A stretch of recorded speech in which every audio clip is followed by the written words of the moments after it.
Mas, ciri-cirine wong lanang duwe simpenan niku ya apa sih, Mas? Ciri-cirine wong lanang duwe simpenan.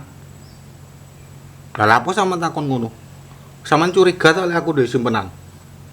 Lah sampean lho, atasane dodol bakso Mas. Sepatuan, celanoan ngono, kelambine necis, kacamataan, atasane nyurung rombong, mosok pajakane koyo ngono, Mas. Lah perasaanmu aku dodol bakso iku kudu macak elek ngono ta, Dik? Aku iku dodol panganan mateng, Dik. Nek macak elek rembes wong ya gak kolu tuku baksoku. Masuk aku nyurung romo ya kudu nyetil, kudu resik ta, Dik. Wong cek seneng tuku baksoku, tuku pentolku. Ya apa sih sampean iku? Baksoku wis bakso umum, Dik, kondang, bogang, bakso bogang. Nah, mosok kudu rembes, kudu macak elek, ora payu aku dodolan ngono, Dik. Masa aku dodol bakso nyurung romo ya kudu penampilan iki ya kudu penting ngono lho.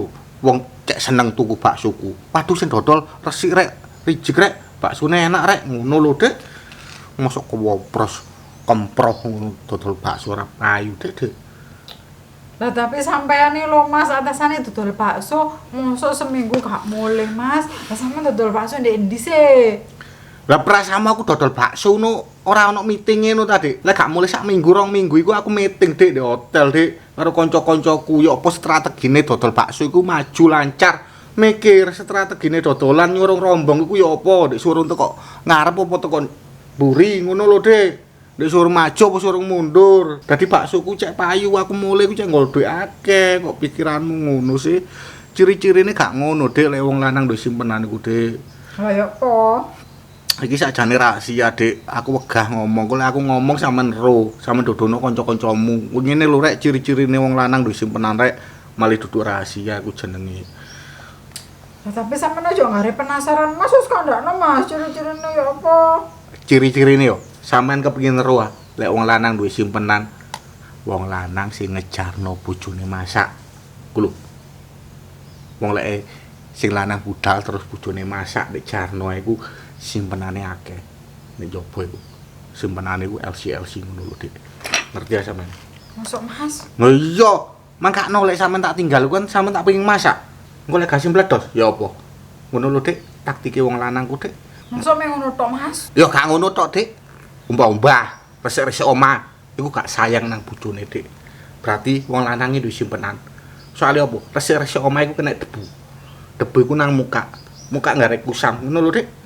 Dadi wong lanangku simpenane jelas ono nek njaba. Lek ngejarno wong wedok, mbah-mbah resik-resik omah, setrika barang iku kan bahaya. Nek tangan kan meloncot. Ngono lho, Dik. Iku jenenge wong lanang-lanang sing duwe simpenan nek njaba ngono, ciri-cirine ngono. Terus iku, Dik, gak tau ngekeki dhuwit. Ngono lho, ngekeki dhuwite sak wulan pisan. Iku wis jelas clear wis wong lanang duwe simpenan nek njaba. Lah aku kan ora bencam. Bencam sampean tak kei dhuwit.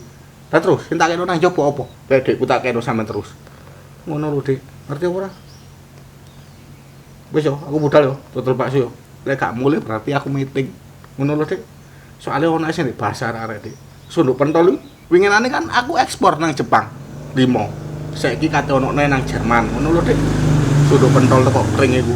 Berarti sampean kok meeting meneh? Meeting, Dik, paling yo lek karo dino 3 dino ngono lho, Dik.